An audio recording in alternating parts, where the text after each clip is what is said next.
hindi ko kilala. Sige, try mo. Kaya kasi doon sila kumakain. Ayan ang mga kasako. Eh, buti naman, bumaba naman para makakain. Ito yung mga, ayan. Kaya, pre-range cheese. Ayan, ayan. Kaya, pre-range cheese po yan. Ito naman, pre-range pato ko naman.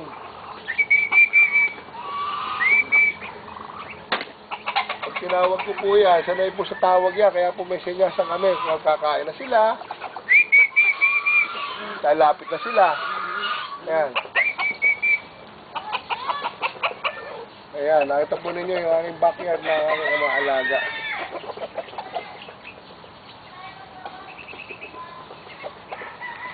Malakas makalibang.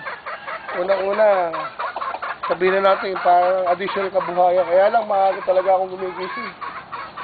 Bago umaga pa lang talaga.